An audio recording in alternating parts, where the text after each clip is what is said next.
जो व्यक्ति शांति की अपील करता रहा, शांति की बातें करता रहा, वो दंगों की साजिश के आरोप में जेल में इस तरह से बंद कर दिया गया है। इसी बात का कोई फर्क नहीं पड़ रहा। यही आज की सरकार का उसकी समझ है या उसकी पहचान है। हम सबको ये नोट करने की बहुत जरूरत है। उन एंकरों को कुछ नहीं होता जो दिन रात दंगा फैलाते, दिन रात अनाप शनाप दूसरे समुदाय के बारे में कहते हैं। वकील अखबार 1000 दिन उमर खालिद के जेल में ही हो। और आज आप सभी जो भी इस मौके पर यहाँ जमा है, जिन्होंने ट्विटर पर लिखा है और आप सबके सैकड़ों मोबाइल फोन के जरिए जो लाइव लोग देख रहे हैं, उन सब ने एक बहुत बड़ा काम किया है। पूरी कोशिश यही है कि उमर खालिद की लड़ाई भुला दी जाए, लेकिन आप सब ने आकर जता दिया कि लड़ाई भुलाई नहीं जा सकेगी। उसकी अकेले की लड़ाई अंदर की है, लेकिन बाहर भी आप उसकी यातनाओं को जो वो झेल रहे हैं उसे आप महसूस करते रहेंगे। हमने पिछले 9 सालों के दौरान राज्य की हिंसा करने की क्षमता को बदलते हुए देखा। अब राज्य अपनी पार्टी, मोदी मीडिया और आईटी सेल के जरिए आप पर मानसिक हिंसा करता है, आपको बदनाम करता है। और इसकी शुरुआत अगर ठीक तरीके से देखी जाए, संगठित तरीके से देखी जाए, तो उमर खालिद से होती है। तो वो जाने में उन टीवी चैनलों के स्टूडियो में चले गए इस उम्मीद में कि इन चैनलों के जरिए किसी की बात रखी जाती है, किसी का पक्ष रखा जाता है। मगर जब तक वो जाते तब तक चैनलों ने अपना रुख हमेशा हमेशा के लिए आने वाले 10-12 साल और न जाने और कितने साल के लिए बदल दिया। तो Modi media IT cell political party के जरिए एक पीएचडी के छात्र को देशद्रोही के रूप में स्थापित कर दिया। समाज की नजर में उसे कमजोर कर दिया गया, जो पहले से ही कमजोर हमारी आपकी तरह पढ़ने लिखने वाला एक लड़का था, जो नहीं जानता था कि इसके पीछे इतनी तैयारी से सिस्टम ने हमले के सामान जुटा लिए। दूसरा तरीका राज्य ने अपनी हिंसा का ये बदला। ये आप सभी जो सुन रहे हैं उसे समझना भी चाहिए कि पहले राज्य कानून की धाराओं की आड़ में छिपकर हिंसा करता था, लेकिन अब हिंसा करने के लिए वो कानून बनाने लगा है ताकि वो खुलकर हिंसा करे। ये बदलाव आया है और आज राज्य हम सब देख रहे हैं। सिर्फ उमर खालिद नहीं, शुमा सेन भी है हिमा कोरेगांव केस में 5 साल से अंडर ट्रायल। जब बड़े बड़े न्यायाधीशों को अंडर ट्रायल के बारे में बोलते हुए सुनता हूँ तो मुझे लगता है कि यही 2-4 केस में नजर नहीं आते होंगे, या उन्होंने भी अपनी सुविधा के हिसाब से इन कुछ केस को देखना सुनना बंद कर दिया, इस तरह से कि ये केस छोड़कर बाकी और केस पर बोला जाए। तो कभी भी सबके सामने में है, सुप्रीम कोर्ट ने तमाम टिप्पणियां की है जमानत को लेकर, सबके सामने ये बात, मगर कभी भी 1000 दिन तो सुनवाई चली है दिल्ली की निचली अदालतों में। देववा शर्मा ने लिखा है, और कोई 400-300 दिन दिल्ली हाईकोर्ट में इस तरह से जमानत को लेकर सुनवाई चलती रही। इसके बाद भी जमानत एक इतनी मुश्किल उम्मीद इस लड़ाई में बनकर सामने आ गई। यही उम्मीद कर सकते हैं कि कभी कभी न्याय व्यवस्था की अंतरात्मा किसी रात को जगती होगी, और जब जग जाएगी तो देखेगी कि कानून के हाथ लंबे नहीं, उस कानून के हाथ रंगे हाथ भी होते हैं। उसे नजर आएगा, वो बात समझ में आएगी कि क्या हो रहा। हम सब ने यह भी देखा है कि मीडिया के स्पेस से उमर खालिद को धीरे धीरे पीछे की तरफ धकेल दिया गया, किनारे कर दिया गया, ताकि बुलाने की प्रक्रिया में तेजी आए। मैं अक्सर सोचता हूँ कि जो लोग शुरू में बोला करते थे वो लोग आगे चलकर बोलने की प्रक्रिया से ऊब गए या उस प्रक्रिया के सहयात्री हो गए, जिसने ये तय किया है कि हम जब किसी के साथ इस तरह की यातना करेंगे, उन धाराओं में उसे बंद कर देंगे तो उसे भूल जाना होगा, उसे उसके हाल पर छोड़ देना होगा। उमर खालिद की जितनी भी तस्वीरें आई इस दौरान, जहां भी छवि या चंद वीडियो में नजर आए, मैंने एक हंसता हुआ लड़का देखा, लेकिन उस हंसी को देखकर अपने भीतर उदासी भर जाती थी कि हंसी जो है वो अपने लिए नहीं, वो हम सब के लिए छोड़कर जा रहा है। या आप शायद अपनी जिंदगी में सामान्य होंगे, इस वक्त एक ओवल में फालतू का मुकाबला चल रहा है, इंडिया ऑस्ट्रेलिया के मैच में ट्वीट करके अपने आप को क्रिकेट प्रेमी जता रहे होंगे। जता सकते हैं, बिल्कुल अपनी जिंदगी जी सकते हैं और जिंदगी को उसी रोशनी और संगीत के साथ जी सकते हैं, मगर याद करने का जो फर्ज था नागरिकों का, बहुत लोगों ने भुलाया और ये होते हुए हमने देखा। उनके लिए एक ऐसा विषय बन गया, इस पर लिखना, इस पर बोलना राज्य से टकराने के जैसा हो गया, वो अपना हिम्मत हारने लगी। लेकिन यहाँ आकर यही लगा कि शायद मैं उन 2-4 लोगों की परवाह कर रहा था। आप 1000 लोगों को, सैकड़ों लोगों को नहीं देख रहा था जो आप राज्य से लड़ रहे हैं। राज्य कई तरह के सेंसर लगा रहा है, लेकिन फिर भी आप बातों को पहुंचाने के लिए अपने कैमरे हाथ में थाम कर उठाकर खड़े। ये बहुत बड़ी बात। मैं याद करना चाहता हूं उमर के साथ आज बेतवा शर्मा को भी, जिन्होंने दिल्ली दंगों के मामले में शानदार रिपोर्टिंग की, आज भी की है बेतवा ने, और पहले भी सफूरा के मामले में उन्होंने शानदार रिपोर्टिंग की, और जिसकी वजह से लोगों ने जाना कि नताशा नरवाल, देवांगना कालिका, इन सब के साथ क्या हो रहा है। इन्हें जमानत मिली, लेकिन उमर खालिद को जमानत नहीं मिली। जूम करिए। इस केस के बारे में इस तरह से आज बेतवा ने लिखा है कि दिल्ली पुलिस की गवाहियों में, उसकी दलीलों में कितने अंतर पाए गए हैं, ये सब डॉक्यूमेंटेड है। और आप सभी को पढ़ना चाहिए कि एक पत्रकार ने, और पत्रकारिता सीखने के लिए भी पढ़ना चाहिए कि अपनी उस बात को कहने के लिए बेतवा शर्मा और उनकी टीम ने कितने 1000 पन्नों के दस्तावेजों को पलटा होगा, और उनके वकीलों ने जो उमर के साथ लड़ रहे हैं, उन लोगों ने कितनी कानून की किताबों को पलटा होगा कि इंसाफ और जमानत तक के दरवाजे तक उमर खालिद को ले जाए। मगर लगता है कि वो दरवाजा, उस दरवाजे तक पहुंचने का रास्ता बहुत लंबा कर दिया जा रहा है, या शायद उमर खालिद के लिए ही बहुत लंबा है, या शोमा सेन के लिए बहुत लंबा है, स्टेन स्वामी के लिए तो दरवाजा कभी उस दरवाजे तक पहुंच ही नहीं पाए, इस दुनिया से चले गए। और भीमा कोरेगांव केस में क्या हो रहा है ये सब हम सब देख रहे हैं। मियां मसीह ने कितनी बार इन सब चीजों को याद करने की जरूरत है। वॉशिंगटन पोस्ट के जरिए रिपोर्ट की कि भीमा कोरेगांव केस में लोगों के कंप्यूटर में फर्जी फाइलें डाल दी गई, जिससे उन्हें प्रधानमंत्री की हत्या की कथित साजिश के आरोप में आरोपी बनाया जा सके, और लोग इन धाराओं में, इस मामले में कई महीनों से जेल में हैं। इसलिए उमर को याद करना, उमर के साथ साथ इन तमाम मामलों में बंद कर दिए गए लोगों को याद करना भी है। और ये अच्छी बात है कि रोना विल्सन को कोई याद नहीं कर पाता है, शोमा सिंह को कोई याद नहीं कर पाता है।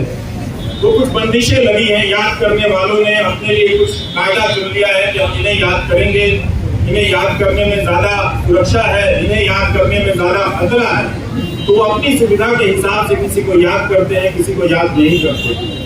तो उसमें उमर खालिद की जगह अब भी ऐसी बनी हुई है, आप लोगों ने बना कर रखा है कि आप लोग उसे याद करेंगे, और जब भी उसे याद करेंगे उसके चेहरे के साथ साथ इन सभी चेहरों का चेहरा सामने आएगा।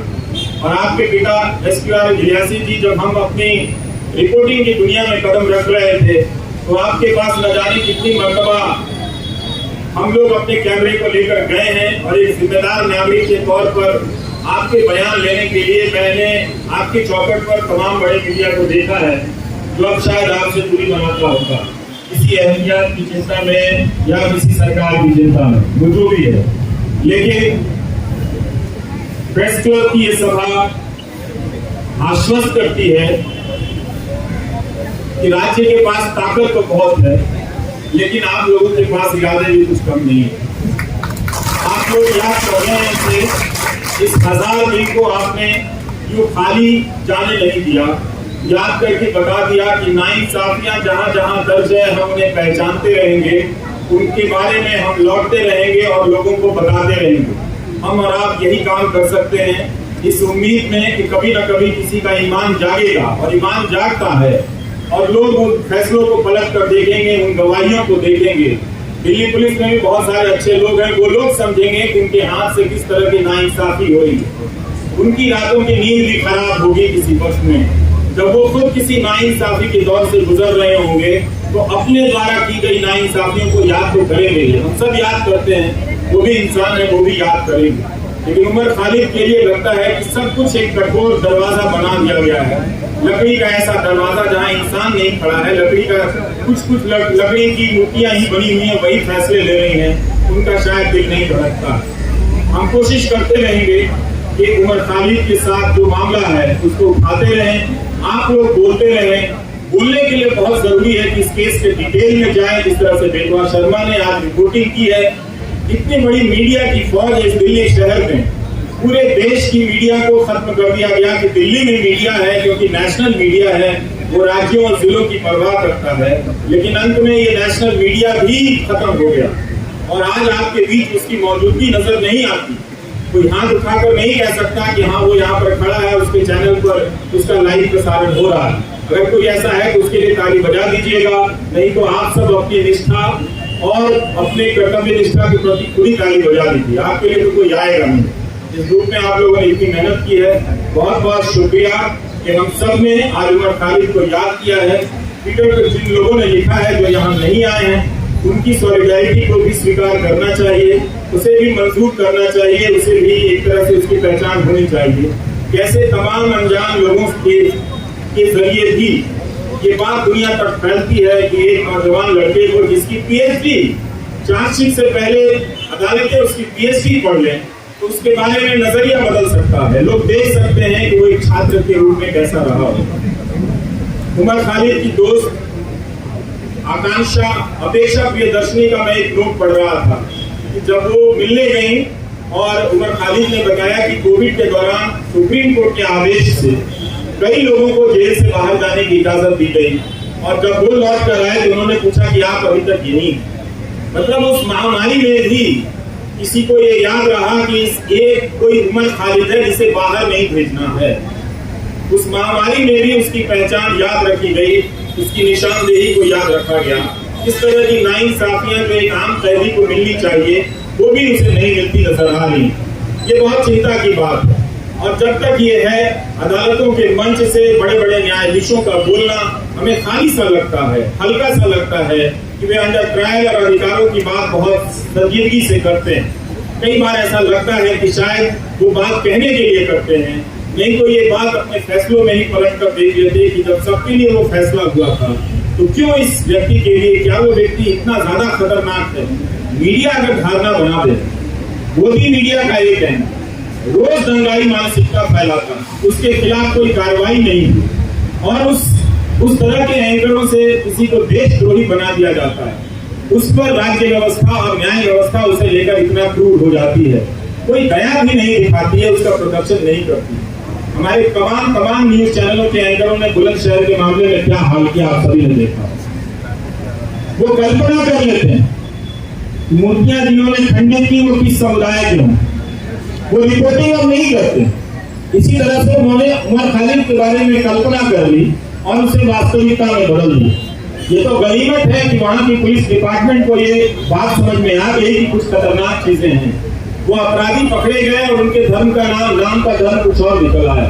नहीं तो पता नहीं वो एंकर उस घटना के बहाने समाज में कितनी जहर और कितना आग फैला दिया हो और किस तरह के खेल खेले जा रहे हैं इस तरह से। तो इन बातों को देखना है, समझना है कि उमर खालिद एक बहुत बड़ी साजिश का शिकार हुआ है, जिसके तहत तंत्र ने अपना पहला परीक्षण किया कि क्या किसी निर्दोष छात्र को इस तरह से चिन्हित कर, देशद्रोही बताकर, उसे एक तरह से देश के लिए खतरे के रूप में प्रोजेक्ट कर उसे जेल की सलाखों के पीछे भेजा जा सकता है। और ये उनका परीक्षण उमर खालिद के मामले को देखकर या भीमा कोरेगांव के केस को देखकर लगता है कि सफल हुआ। सत्ता ने लोक लाज की परवाह भी छोड़ दी। स्टेन स्वामी के निधन के बाद भी उसे कोई फर्क नहीं पड़ा, इसी बात का कोई फर्क नहीं पड़ रहा। यही आज की सरकार का उसकी समझ है या उसकी पहचान है, हम सबको ये नोट करने की बहुत जरूरत है। उन एंकरों को कुछ नहीं होता जो दिन रात दंगा फैलाते, दिन रात अनाप शनाप दूसरे समुदाय के बारे में कहते हैं, लेकिन दंगा भड़काने के आरोप में एक पीएचडी के छात्र को सलाखों के पीछे भेज दिया गया। इसके मामले में ट्रायल शुरू नहीं हुई है और ना ही चार्जशीट वगैरह इन सब ये चीजें पेश हुई है, ना जमानत मिली इस मामले। तो हमें इस अंतर को पहचानना है कि कुछ लोगों को दंगा फैलाने की खुली छूट मिली हुई है, गोली मारने के नारे लगाए जा रहे हैं। वो कौन लोग थे जो इस कानून को लेकर आए और आज तक इस कानून को लागू नहीं कर सके? इस कानून को लागू करने के नियम तक नहीं बनाए गए, लेकिन 2019 के दिसंबर में आप जाकर देखिए लौट, तो इस तरह से सब कोई चिल्लाता था, चीखता था सरकार की तरफ से कि इस कानून को सूर्योदय से पहले ही लागू हो जाना चाहिए, ताकि दिन के निकलने से, सूरज के निकलने के साथ ही हम सब इसे लागू करें और देश को बचा लें। मगर अब उस कानून का नाम वो उन इलाकों में ही जाकर नहीं लेते। अब उस कानून का खौफ मणिपुर में भी पैदा हो गया। वहां भी कुकी जनजाति के लोग इस बात से चिंतित हैं, घबराए हुए हैं कि क्या कहीं ऐसा होगा कि हमें भी एनआरसी की यातनाओं से गुजरना हो। तो मणिपुर को लेकर देख लीजिए या दिल्ली दंगों को लेकर, जिसकी जवाबदेही तय होनी चाहिए गृह मंत्री, उनकी जवाबदेही तय नहीं, आज तक तय नहीं। गोली मारने के जो नारे लगा रहे थे उनका मंत्रिमंडल में प्रमोशन हो जाता है। सुप्रीम कोर्ट को कहना पड़ा दिल्ली पुलिस से कि ये जो नारे लगा रहे हैं वो मेडिकल प्रिस्क्रिप्शन नहीं है। इसके बाद भी जो व्यक्ति शांति की अपील करता रहा, शांति की बातें करता रहा, वो दंगों की साजिश के आरोप में जेल में इस तरह से बंद कर दिया गया है। तो इस 1000 दिन को आप याद रखें, ये 1000 दिन सिर्फ उम्र के नहीं हैं, ये 1000 दिन भारतीय नागरिक समाज, न्याय व्यवस्था के अफसोस के दिन भी हैं, उनके शर्म के भी दिन। नमस्कार, थैंक यू।